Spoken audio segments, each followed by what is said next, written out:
बात करते हैं महाराष्ट्र और मध्य प्रदेश से नहीं ली सीख, कैसे होगी निकाय की गलती ठीक। यह सवाल इस वक्त सूबे की योगी सरकार के सामने खड़ा हुआ है, जो कह तो रही है कि निकाय का चुनाव बिना ओबीसी आरक्षण के नहीं होगा, लेकिन सवाल बड़ा है कि आखिर सरकार से ऐसी गलती कैसे हुई।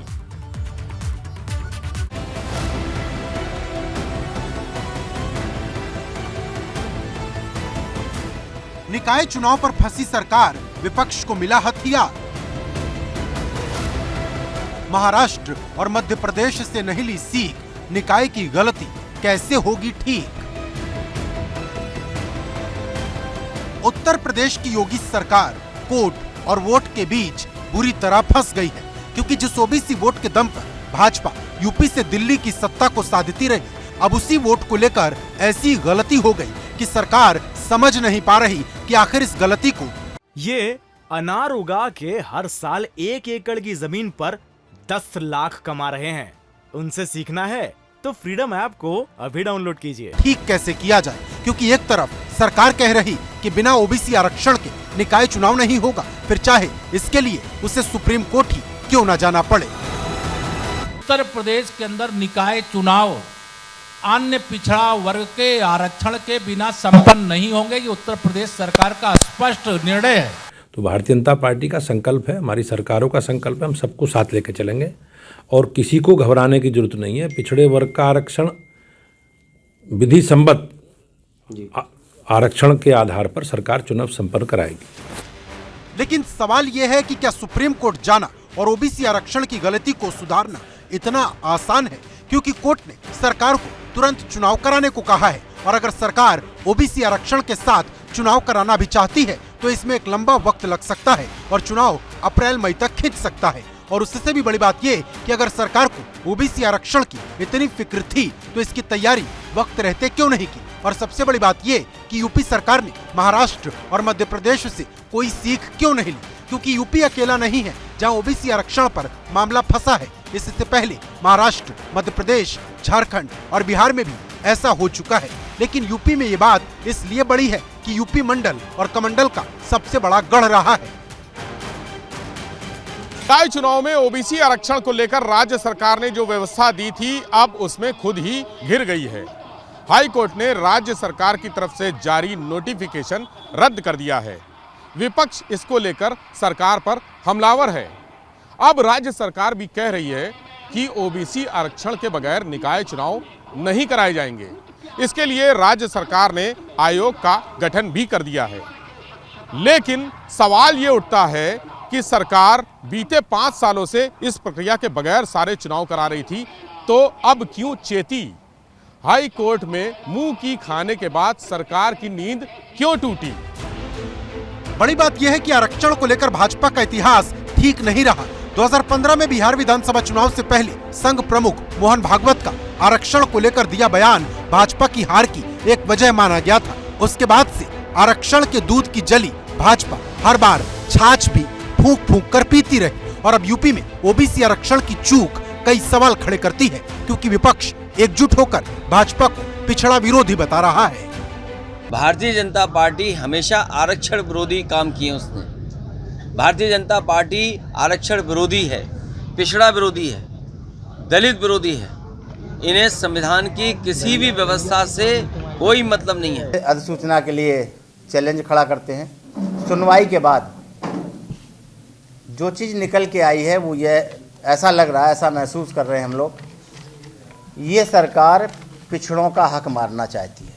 कांग्रेस चाहती है कि जो संवैधानिक अधिकार पिछड़ों को मिला है मंडल कमीशन के आधार पर, उन्हें पूरा मिलना चाहिए। हालांकि भाजपा की छवि पिछड़ा विरोधी ना बने, इसके लिए यूपी सरकार ने अपने तमाम ओबीसी जाति से आने वाले मंत्रियों को मैदान में उतार दिया है, जो बता रहे हैं कि भाजपा पिछड़ा विरोधी बिल्कुल नहीं। पार्टी पिछड़ा विरोधी है, क्योंकि केशव प्रसाद मौर्य पिछड़े वर्ग से आता है, उप मुख्यमंत्री बना है लगातार दूसरी बार, तो उनको ये बर्दाश्त नहीं हो रहा, सहन ही नहीं हो रहा है। जब एक केशव प्रसाद मौर्य को नहीं सहन कर पा रहे हैं तो वो प्रदेश को क्या सहन करेंगे, प्रदेश के पिछड़ों को क्या सहन करेंगे। वो एक परिवार की राजनीति करते हैं।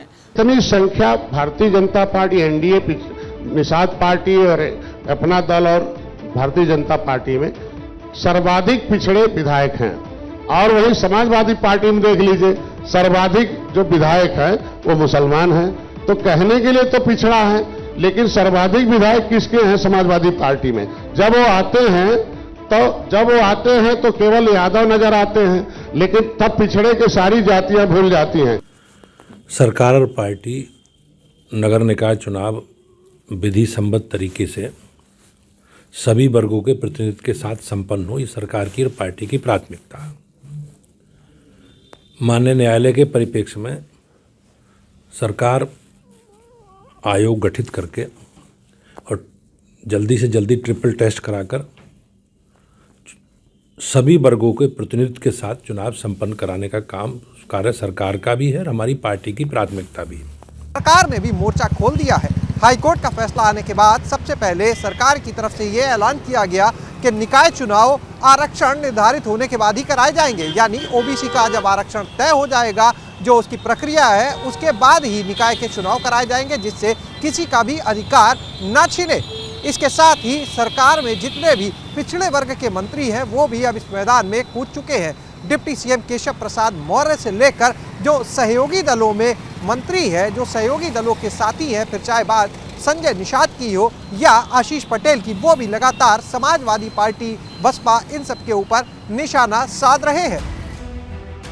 अब सवाल इस बात का है, जिस ओबीसी वोट को पाने के लिए भाजपा ने इतनी मेहनत की, क्या उस मेहनत पर पानी फिर गया है? इसे ऐसे समझ सकते हैं कि भाजपा को पहले सवर्ण और शहरी वोटर की पार्टी माना जाता था, जबकि ओबीसी वोट पर क्षेत्रीय दलों का वर्चस्व था। लेकिन 2014 के बाद से वोट के इस गणित में बड़ा बदलाव आया। चुनाव यूपी का हो या केंद्र का, पिछड़ा वोट बहुतायत में भाजपा को ही मिलने लगा। ये भाजपा की कुशल रणनीति और ओबीसी वोट में सेंधमारी ही थी कि पिछड़े वोट पर भाजपा विरोधियों की रणनीति ठाए ठाए फिस होती गई। लेकिन अब हाईकोर्ट के एक फैसले ने उस वोट को लेकर विपक्षी दलों के मन में उम्मीद जगा दी है, जो यूपी में सबसे बड़ा गेम चेंजर माना जाता है। ऐसे में सवाल बड़ा है कि क्या ओबीसी आरक्षण पर चूक विपक्ष को बैठे बैठाए एक मौका देना है या सिर्फ ये संयोग है? लखनऊ से शैलेश अरोड़ा के साथ विवेक त्रिपाठी, एबीपी गंगा। ये अनार उगा के हर साल 1 एकड़ की जमीन पर 10 लाख कमा रहे हैं। उनसे सीखना है तो फ्रीडम ऐप को अभी डाउनलोड कीजिए।